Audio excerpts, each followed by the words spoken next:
Kabla hujaanza biashara yoyote, lazima wewe mwenyewe ujue unasema mimi nataka kitu gani. Ni kabla mimi sijamuuzia mtu mnyama, napenda kumuuliza what is your plan?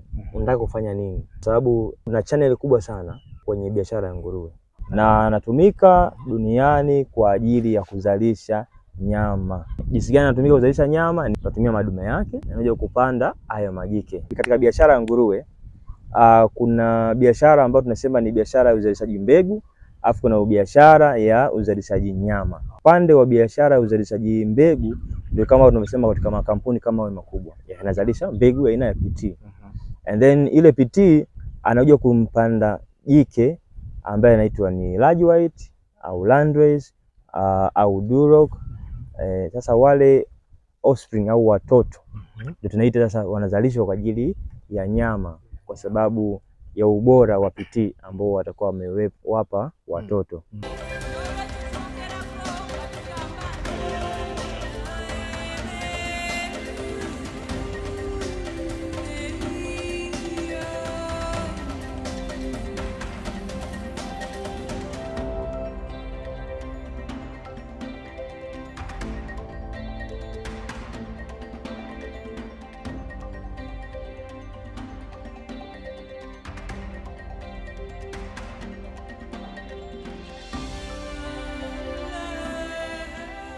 Watu wengi wamekuwa wakiuliza maswali mengi kuhusu ubora na uzuri na upekee wa nguruwe wa kisasa aina ya P-Train.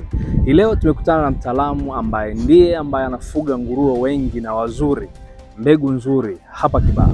Bwana Dennis kutoka Mollab Farm. Mambo vipi? Sawa, vipi? Fresh kabisa, poa. Salama. Yes, natamani leo uweze kujibu maswali ya watazamaji wa Up Your Farm ambao wamekuwa wakijiuliza sana kuhusiana na upekee na umaalumu wa nguruwe aina ya P-Train. Ninaona unao nguruwe wengi sana hapa, na moja kati ya nguruwe ulionao P-Train ni moja kati ya wanyama tulionao hapa. Yes. Tuelezee umuhimu, upekee wa nguruwe aina ya P-Train. Okay. Asante sana. Naam. P-Train kwanza ni mnyama ambaye tunasema ni hybrid au ni exotic breed kwa lugha ya kiwenzetu. Anamaanisha ni mnyama ambaye ametengenezwa utofauti na wao wa kienyeji ambao tunao. Na amekuwa imported, ni mnyama ambaye ametokea bara za nje. Kama France, Germany, South Africa, katika wazalishaji wale wakubwa duniani. Hao ndio wamezalisha aina hiyo ya mbegu inaitwa P-Train, au kwa jina la kifupi inajulikana kwa wafugaji kama PT. Na ili PT umuelewe, PT ana mabaka meupe na meusi. Ndio alivyo. Kwa hiyo ni tofauti sana na wanyama wengine ambao ni katika jamii ya nguruwe. Sasa iliweza kumtofautisha, ana mabaka meupe na meusi ambao ni mazuri sana, anapendeza katika mwili wake. Na masikio yake unayaona kama yamesimama juu kama antena. Hajalala kama hajalala. Kwa kama aina ya large white. Large white unajua masikio yake ni yamekwenda juu. Kwa naye ana tabia hiyo. Lakini in terms of difference, color wise yeye ndio yuko kwenye rangi hiyo. Yes. Na anatumika duniani kwa ajili ya kuzalisha nyama. Yes. Hiyo ndio P-Train au PT. Kwa namna ipi labda pengine tukisimama hapa kwenye kuzalisha nyama? Kwa namna ipi? So katika uzalishaji katika biashara ya nguruwe kuna biashara ambayo tunasema ni biashara ya uzalishaji mbegu, afu kuna biashara ya uzalishaji nyama. Kwa katika upande wa biashara ya uzalishaji mbegu ndio kama tunasema katika makampuni kama wale makubwa yanazalisha mbegu aina ya PT. And then ile PT anakuja kumpanda jike ambaye anaitwa ni large white au landrace au duroc. Sasa wale offspring au watoto ndio tunaita sasa wanazalishwa kwa ajili ya nyama, kwa sababu ya ubora wa PT ambao watakuwa wamewapa watoto. Yes. Kwa hiyo ubora wa P-Train unaonekana pale unapompandisha na aina nyingine ya mbegu kama duroc ama large white, landrace. Yes, so ubora wake unaonekana in terms of tunataka kutengeneza product au bidhaa ambayo itaenda sokoni kwa haraka. Itaenda sokoni ikiwa haina mafuta mengi, Ni mafuta tu ile ya kuchomea ya kupikia. Ya wastani kabisa. Na nyama ambayo itakuwa ni laini. Nyama ambayo itakuwa ni tamu.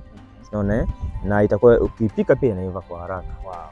Kwa hiyo pia unaona katika upande wa biashara wa nyama yanatumika sana kuzalisha nyama.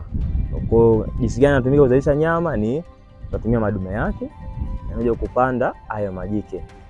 Yes, ili uweze kupata ubora wa PT katika watoto afu uweze kupeleka sokoni kwa haraka. Yes. Kwa in terms of kukua ama makuzi ya PT yuko sawa na hawa wengine Duroc, White, Landes? Yes. Kwa upande wa Duroc, PT na Duroc ni kama wanaendana kwa mafananio kwa sababu wote wana sifa zinazoshabihiana, si ndio?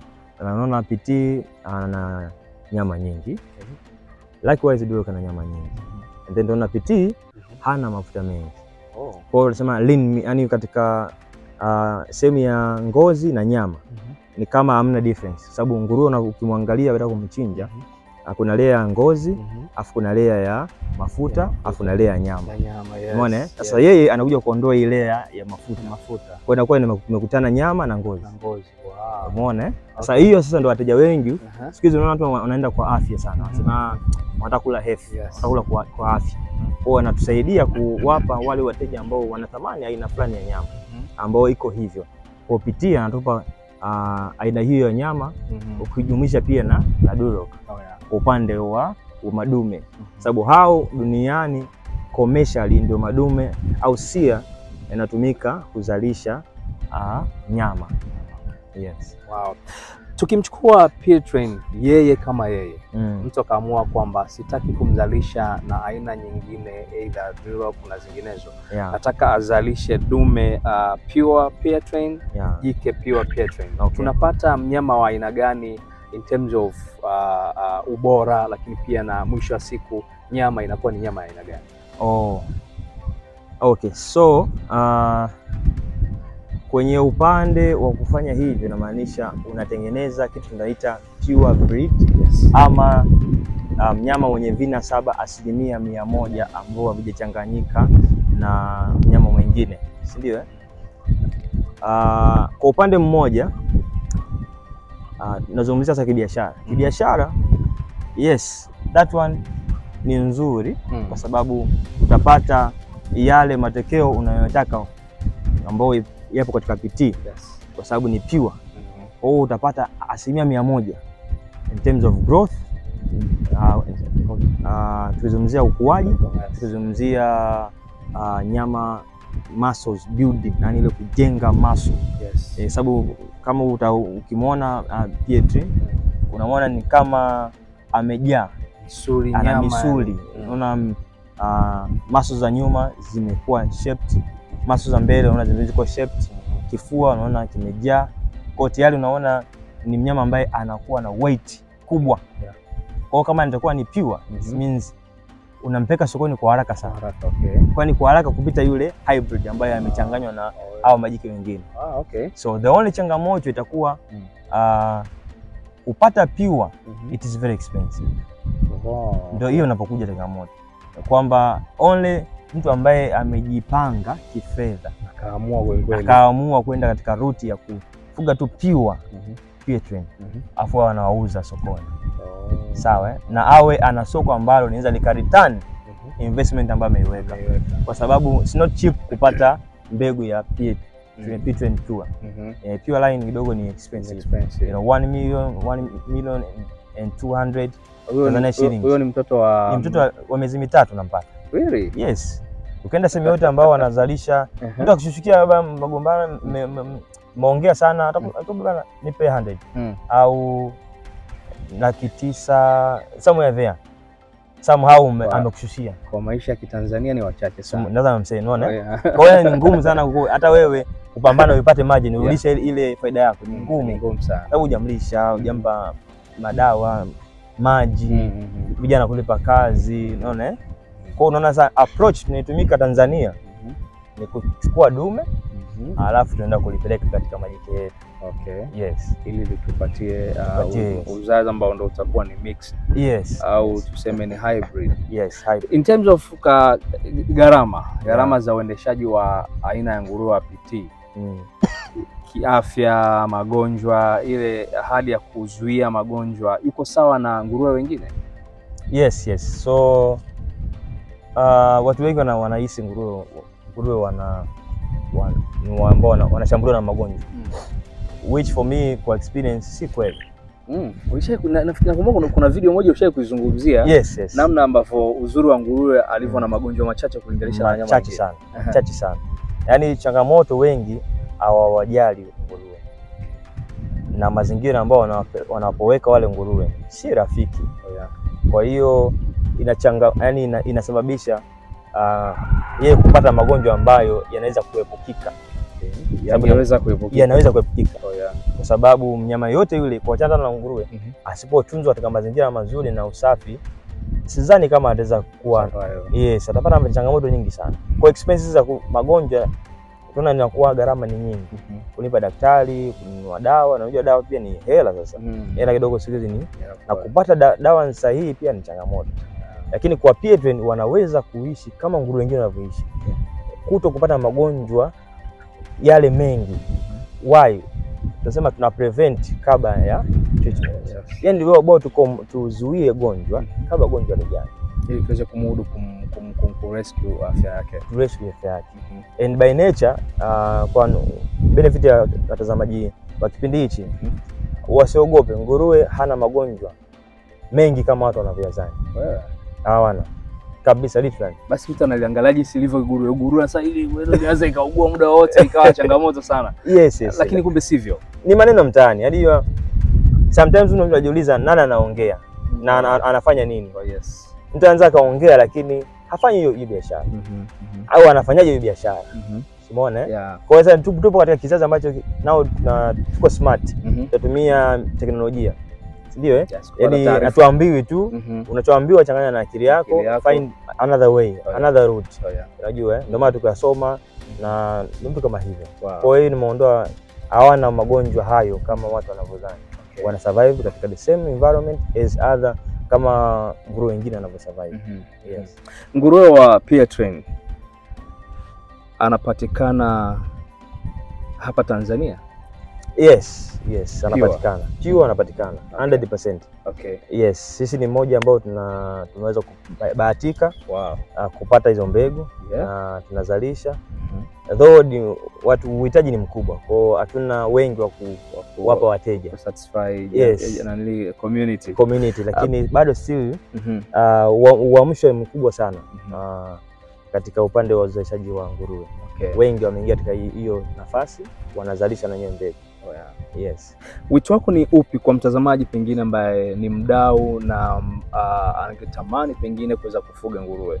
Tuna nguruwe aina nyingi sana, hususan katika hizi mbegu ambazo ni za kisasa. Kama ambavyo tunafahamu iko mbegu ya Duroc, Landless, Large White, Pietren. Unamshauri nini generally anapokuwa anasikia maelezo haya, ili atoke hapa kiamua kwamba kumbe naweza nikafuga nguruwe? Nianze na aina gani ya nguruwe kati ya Pietren, Duroc, Large White, Landless? Okay, so ni swali pia nalipata watu wengi sana. Sasa linawachanganya watu, sasa ninunue yupi ambaye ananifaa mimi kwa mazingira yangu? Yes. Na sababu pia ukiangalia mitandaoni kila mmoja anaona anapata sifa nzuri, ndio anaona utapata dilema hiyo. Lakini tukirudi nyuma, ndugu mtazamaji na mtangazaji, kabla hujaanza biashara yoyote, lazima wewe mwenyewe ujue unasema mimi nataka kitu gani. Ndio yaani kabla mimi sijamuuzia mtu mnyama, napenda kumuuliza what is your plan? Unataka kufanya nini? Kwa sababu kuna channel kubwa sana kwenye biashara ya nguruwe. Wanyama wote waliozungumza, Large White, Duroc, Pietren, ni wanyama ambao wanatumika katika commercial. Sawa? All of them ni wazuri katika kuanza au katika kufuga. Na tuna recommend hao kwa sababu ya benefit ambazo tunazipata ili mtu asije akawa disappointed baada ya muda. Kwa hiyo nahisi ukichukua hybrid in terms tunazungumzia sasa cost, na tunaangalia pia mazingira yetu ya Tanzania, sio ya Afrika tuangalie cost wise ambao maybe watu wengi wanaweza kupata nguvu au upesi wa kuanza. Unajua Kwa hiyo tukicheza na hybrid ambao ni nasema ni miunganiko ya aina hizi za nguruwe in terms kama ni large white, landrace, and then kama ni Duroc large white, kama ni Duroc landrace, kama ni PT Duroc. Kwa huo muunganiko unakuwa pia gharama yake ni ndogo compare na pure lines. Manake chotara sasa. Chotara wa Duroc, chotara wa Pittrain, chotara yani wale waliochanganya wote ni wa kisasa. Ukiwachanganya yule mtoto atakayezaliwa ndiye ambaye tunamuita hybrid. Kwa hiyo kwa lugha rahisi ni chotara. Kwa hiyo mtu anaweza akaamua kuanza na huyo. Exactly. So that one is I recommend that kwa sababu ni rahisi kuanza. Na cost wise pia ni friendly. Kwa hiyo mbegu zote ziko sawa. Yes. Ni matumizi. Unataka nini? Sababu kama nilikwambia kwenye biashara lazima ujue unatafuta kitu gani ili ujue nikichukua mbegu fulani nitapata bidhaa fulani. Sababu product zote hizi tunazozungumza ni kutokana na lengo la mtu. Anataka kitu gani? Si ndio? Ukitaka kwenda katika route unasema nataka kutengeneza line ya breed. Mimi nazalisha mbegu ya large white, mbegu ya landrace, mbegu ya Duroc, mbegu ya Pittrain. Hapo unabidi uchukue pure line. Which is expensive kama nilivyosema. Milioni 1.2 1,900,000. Hizo ni pure. Unaona? Lakini kama mtu anasema mimi nataka niuze nyama, nipeleke nyama sokoni. Umeelewa? Atumie hybrid. Hakuna haja ya kujisumbua haina haja kusumbua hiyo. Sababu anakuwa haraka. Umeelewa? Anapata uzito mkubwa. Nyama nyingi. Tamu kabisa. Kwa matokeo unayotaka utayapata. Lakini sasa tunasema pia kwa upande mwingine, kwa mtu mwingine mwenye kipato cha kati. Anambia sasa wewe chukua madume la Pittrain pure dume. Au chukua dume la Duroc pure. Alafu majike chukua chotara. Why? Uje kuboost. Yani ni kama una enhance growth rate iwe kubwa zaidi. Yes. Kwa maana hiyo nataka kuniambia ukuaji wa pure na chotara unapishana kidogo. Unapishana. Ndio maana nasema hii ni pure, hii ni chotara. That's why hata gharama iko hivyo. Lakini still mtu anaweza asielewe kwa haraka sana, haionyeshi kwa wazi. Haionyeshi. Na bado haikuzuii wewe kama umeamua kufuga kuacha kutengeneza fedha. Wala matokeo utayaona kabisa bwana. Kabisa. Mimi nikushukuru sana. Asante kwa maswali mengi ambayo umeweza kuyauliza, na leo nimekuja na mtaalamu hapa ameweza kuyajibu kama ambavyo umeweza kusikia. Jina langu ni Alexander Mukwi, hii ni AbjoFarm Tanzania. Tulikuwa na bwana Dennis wa Mulap Farm. Pengine watu wakitaka kukupata, mtu sasa ameona kwamba ametamani sasa maelezo yako amemvutia na aweze kupata mbegu nzuri kutoka katika shamba lako la Mulap Farm. So tupo katika social media, sisi pia tupo Instagram, ukiandika Mulap Farm Instagram na unaona page yetu. Ukiandika Mulap Farm ukienda YouTube utakuja page yetu, utaiona pale pia. Lakini pia kwa namba za simu unaweza kutupata kwa namba ya Tigo 0659770886. Yes. Bwana, mimi nikushukuru sana kwa kuweza kutazama mpaka wakati huu. Tuseme yote maswali uliyouliza yamekwisha kujibiwa. Mpaka wakati mwingine, kesho pia ni siku nyingine nayo ni wakati. Bye bye.